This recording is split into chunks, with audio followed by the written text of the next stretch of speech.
Welcome to Pagan Coffee Talk. Here are your hosts, Oswin and Lord Night. So today's topic, ritual writing. Oh, yay. Well, this is something you've been wanting to talk about for a while. Well, I haven't seen too many people talk about it. I've seen a few. Right. All right. And there seems to be some confusion about what Writing. you do, how you do it. Well, first of all, a ritual is something we do to celebrate or commune with the gods. Right. Let's see. Then you have like two different types of rituals. You either have mystery rituals, which are rituals based on your mysteries and your tradition. Mm-hmm. All right. So those will vary from tradition to tradition. Then we also have some that are along the lines of myth rituals. Okay. All right. Now, this could either be a small play that you could do during ritual. We've even done it as a story. Right.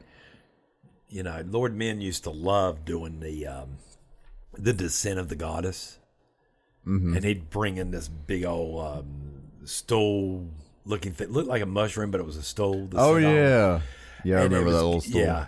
He would sit there and literally look at all of us and read us this story as if he was reading The Night Before Christmas. Did the whole voices the whole night. It was neat. Right. You know, I mean, the story wasn't that long, but what we would do is we would come up with themes. Like we would do the moon cycles, your 13 moons, and we would give it a theme. Then we would give a different theme for the Sabbaths. And you would, and each ritual would be based upon that theme. Well, say for instance, I know we did gemstones. Yeah. One time, so that each ritual was based off of one particular gemstone. I know we did the 9 woods. Yeah, right. We did the 9 sacred woods. That we've heard from Druidism. We've done the names of the local moons. Right. In our area. Right. We did those for the full moon, yep. Yeah, those were actually fun. And of course, you know, when we have a Sabbath falling on a full moon, we do the Sabbath, not the full moon. So there's a lot of times, hey, you know, out of them 13 moons, you might only have to write 12. Right. If you get lucky. Right. You might only have to do 10 or 11. Right. Whatever, you know. Yeah, if the Sabbath happens to fall on there. But that's just the way we do it. Right. Some people will do both or... I mean, we've even done a set where it's based on like our first degree lecture series. Right. Where it was just stuff that we kept on picking out of them. Right. We would take something out of each lecture and incorporate that into a ritual to kind of reinforce Well, a good one I can that give, information. a good ritual I can give is that there was one year me and Lady Abba did this ritual. And she was giving this speech to everybody in ritual. You were not in because you knew what was going on and you would screw it up. Right. So you decided not to come to ritual. But each person she gave a speech to and convinced them all to take a knee. Right. Till it went all the way around. Then she got to me.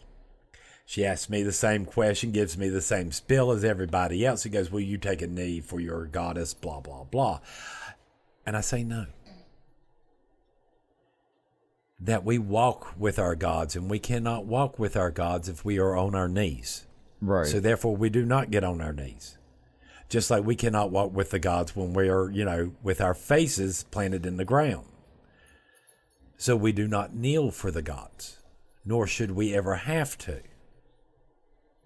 I'm sorry, this was quite a special moment for everybody who took a knee. Was like, what? Right. And of course, that was most everybody. Most everybody. And I'm sorry, just the look on everybody's faces when it dawned on them what we were actually talking about, what the actual ritual was about. Right.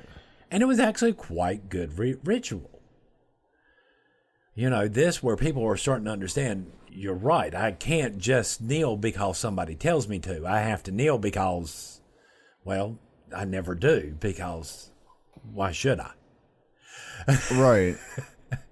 But I mean, that's not the point. The point was the ritual itself. Because I remember we even did a ritual for invoke, where it was the coffee and the coffee and cake.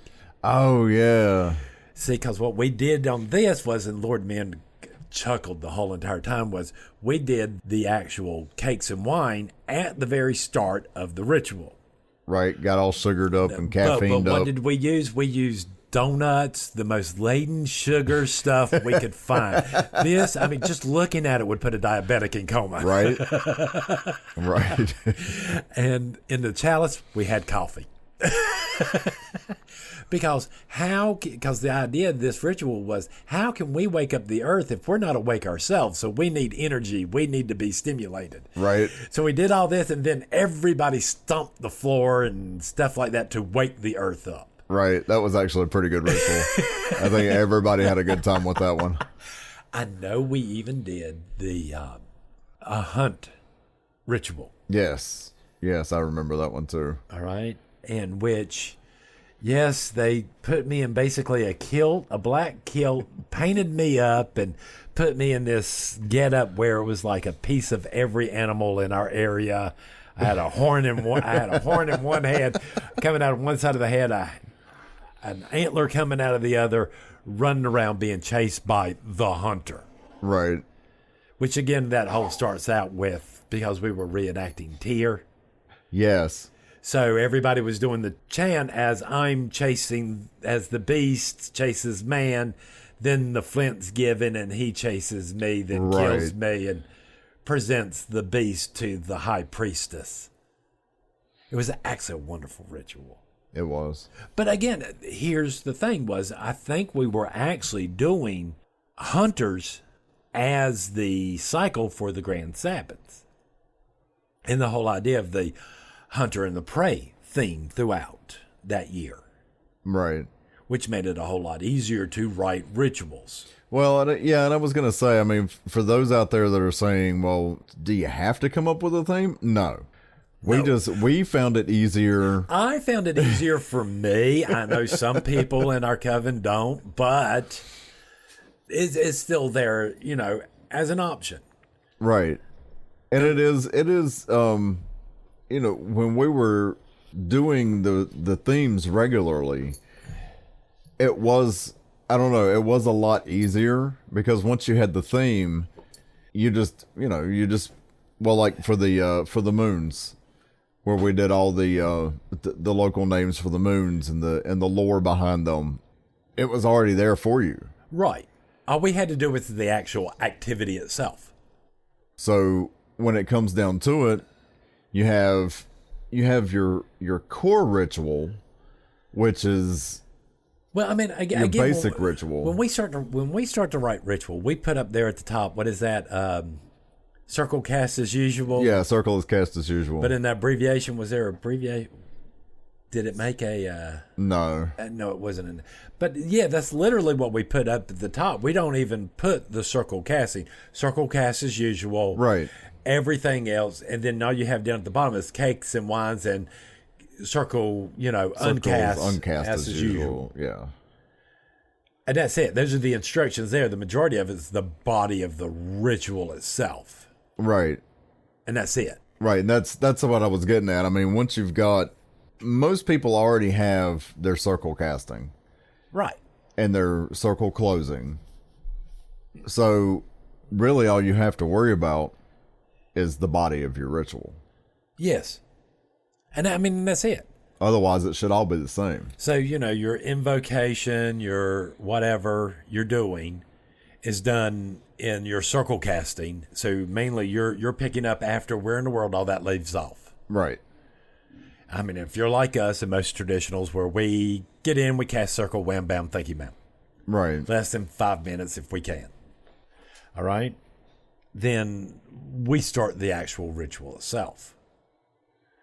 You start asking yourself questions like, well, what do we need to learn?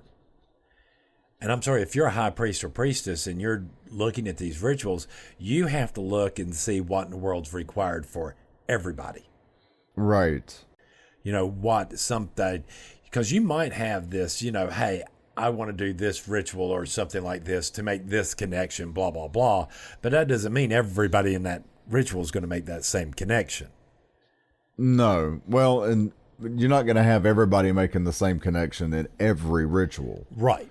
So, you but if you're looking at things and you're looking at your coven members and you're seeing a common thread, right, use that. I mean, and don't get me wrong, if you're part of a coven and you're a first degree and you're starting to try to write rituals, yeah, your elders are going to want to approve it. Right. Because if they have more neophytes, they might not want certain mysteries or stuff revealed to them right now. Right. Then, there might be other occasions to where, because the majority of the times we sort of believe if you write the ritual, you should have the right to perform it. Because, again, we have to train people up to perform rituals. Absolutely. And then you also got to think about different levels, I guess, of rituals. You got closed rituals, which are either limited by degree or initiation of some type. Right. So there are closed rituals, yes, where, okay, no first degrees can show up. It's just second and thirds. Sometimes it's just third degrees. All right? I mean, it's odd for that to happen, but it does happen. It does happen. And this is what closed rituals are like. This means, especially if, we're doing a closed ritual, first degree and higher, just a regular ritual, closed ritual, that means we're going to be doing stuff that we do not do for quote-unquote open ritual. Like, we will do our quarter calls out loud and do everything. Right. Very obviously, unlike in an open circle where we might not. You'll see us walk over to, one of the directions, one of the quarters, and do some hand gestures, but never actually hear anything because we're saying it in our head instead. Right. Because that's a public ritual and it's just not something we do. Makes sense? Well, it makes sense to me. I just, Well, I mean, you have those open, then you have open rituals. All right? Because you got closed rituals, which is only your coven or certain members of your coven. Then you have open rituals, which is going to more likely be your coven, and those that are going to be there are going to be pre-approved by a high priest or a priestess. Right. Based on rank. Most second degrees do not have to have somebody interview, but they at least have to let the high priest or priestess, hey, I got a friend coming over who's wanting to try this, blah, blah, blah. Right. And nothing's said. First degrees, the majority of the times, if you're going to bring a guest, they have to be approved. Third degrees, well, you don't even have to mention it, but out of respect and all that, we normally say something. But nothing's ever actually said or whatever. Now, again, if you bring a guest into ritual, that guest, we consider your responsibility. Right. So if there's a feast or whatever, they get drunk or whatever, that reflects upon you, not that person. You should be able to have that person there to where in the world you go, okay, you might want to slow down on the drinking. You're being a little obnoxious. This is not how temple. Yep. You know what I mean? So again, I'm not going to sit there and babysit your guests because they've decided to get sick and puke. Right. I'm going to be looking at you going, nope, this is you. You brought them. Right. You brought them. You clean it up. If I bring, because my thought is if I bring somebody or invite somebody like that and they do that, I'm going to be the one cleaning it up. Right. So I'm not asking anybody to do something I'm not asking. No, of course not. And I don't know exactly how in the world to tell you the right ritual. Well, I don't think there's any one way to do it. I don't think there's any one way style to do it because when I do it, I got bullet points. But I've seen other priestesses do that and they literally have everything. They got a script. Right. There's a whole script. It's all written out word for word. I mean, don't get me wrong. We have rituals like that, like our initiation rituals and our marriage rituals and our death rites and all this. Those are pretty standard. Right. You're having to read from them and do certain things. So they're there. I guess that's the one good thing about a grand is, if you have initiations, you're like, woohoo, I get to skip a Sabbath. I only got to do 7 instead of 8. Right. But, but yeah, then there's not any one way to do it. There's not really a right way to do it or a wrong way to do it. It's just whatever works for you. I mean, I find it more difficult to write ritual for myself. I do not see how solitaries do it. Yeah, so you're talking just a personal ritual, personal outside of the coven, right? Now, and I will admit, either A, this is because I've written rituals too long for groups, could be, yeah, and haven't done that many private ones. But my private rituals are normally just me casting circle and doing what I got to, and then sitting down and just meditate, because I don't feel I have to do anything. I don't actually have to do a ritual. Does that make sense? Yeah. No, because the communing enough just by myself is, well, like I'm traveling for work now, so I don't get to attend a lot of rituals. So, and I work second shift, so my timing is a little off. In which I do not work, so that's different. My timing is a little off as far as rituals are concerned. So when I sit down to do mine, it's pretty much the same. I don't really write a ritual. It's a meditation time for me. Right. And I use that time to meditate on the gods. And I mean, this is a different type of meditation versus your daily meditation. This is a meditation where you literally are concentrating on deity. And right. I'm focused on something specific usually. And of course, you've cast that circle, and we believe that casting that circle is sacred space, which brings you closer to deity, which heightens that experience. Right. And then don't have a problem with that. I mean, if that's your own personal, doing that with a group, which we've had somebody write a ritual like that, where they just came out, did the charge of the goddess, the whole 9 yards, and then everybody meditated. Right. This same person also wrote that for every ritual, all 13 rituals. Well, yeah, but it was funny because the point of it was repetition. Right. It was a simple ritual and all this, and it was just to get people into the concept of repetition and how good it is to have that consistency. Right. It's not something you maybe want to do all the time, but... But it got the idea across. Well, it got the idea. And there actually were some times when people walked out of there and they were crying because they had some experience that they hadn't had before. Just sitting down to do that. Just sitting down, yeah. I mean, don't get me wrong. There's some other rituals we're talking about where some more intense things happen, which we're not talking about. Oh, absolutely. Even Lady Keegan said something about it, but I did drama in junior high and high school, and she thinks that actually helps with ritual writing. Yeah, how so? The dramatic of drama and stage and learning how to do that mountain out of a molehill thing, I guess. All right. Some of the things me and her talked about, she was just like, "Oh, you just come up with these really dramatic rituals sometimes." Well, and then too, when you're coming up with your quarter calls, especially if you're solitary, coming up with quarter calls that you want to do on a regular basis, your invocations to the god and goddess, they don't have to be dissertations. No. Matter of fact, they're better if they're not. They don't have to be a page-long invocation to the god. You can keep it pretty simple and have something that's very beautiful. I mean, the majority of the times we're just using, for our group rituals or for coven rituals, we try not to use specific deities when we can. Right. We will use the opposites of the Great Mother and Great Father. The whole entire concept, all is one, one is all. Right. That way, each person, because we have multiple people in our temple that have different beliefs. We have some people that are Nordic and believe that. We got some people that are Roman and believe that. We got other people like me who follow more of a Celtic path. Right. And then that gives us a chance to insert our deity into that situation. All right. Now, in my personal one, I'm going to do certain deities.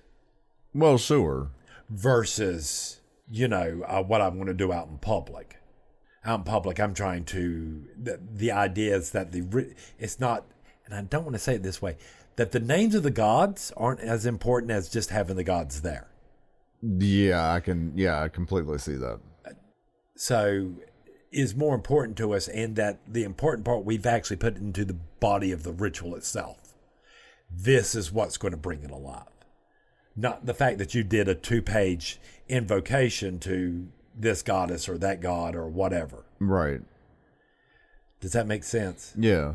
But no, I was just saying, trying to reiterate that you can have a beautiful invocation that's, only a couple of sentences long. Or maybe, 3 or 4 sentences, whatever. But it doesn't have to be a page. If you want to do a page, by all means, feel free to do so.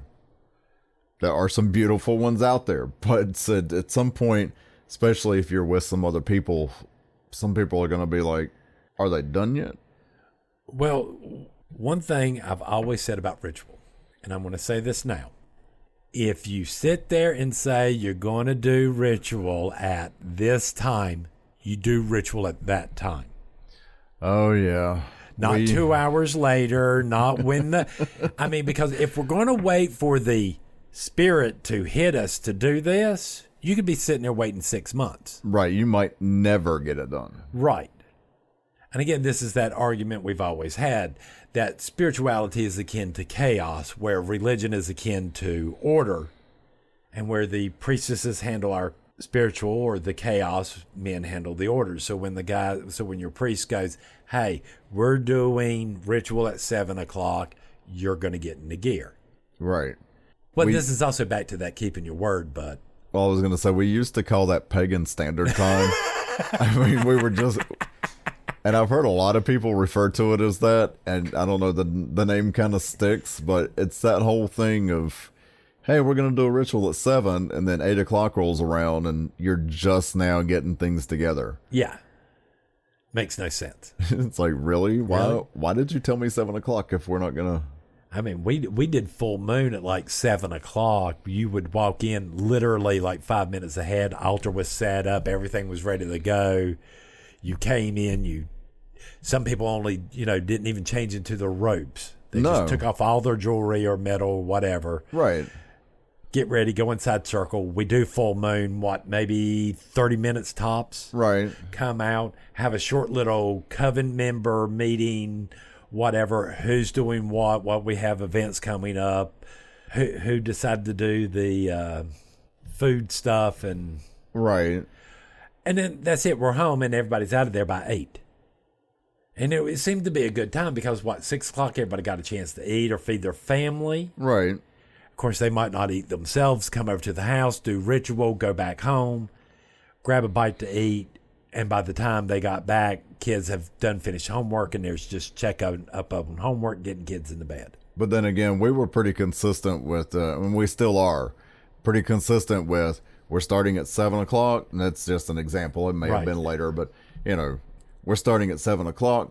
If you're not here by 7:00, yeah, don't expect to get in because we're locking our doors. Right. I mean, don't get me wrong. And that's not an effort to keep people out necessarily. It's just safety for everyone. We're locking our doors so nobody just randomly comes in, right, thinking nobody's home, or you don't walk through the door. I mean, how hilarious! We're in the middle of ritual. How hilarious would it be for somebody to break in to rob the house, break into a second story, work their way down just to find everybody's there, all dressed out in black robes and knives. With their anthems out. With their anthems out. Oh, crap. Wrong house. Excuse me. I'm going to put all this stuff right down. I'm just going to leave it right here. And I'm backing away.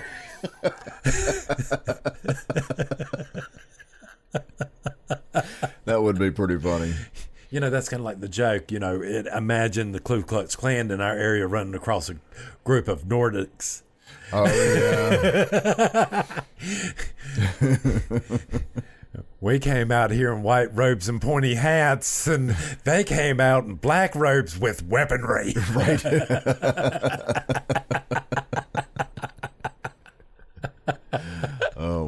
seriously.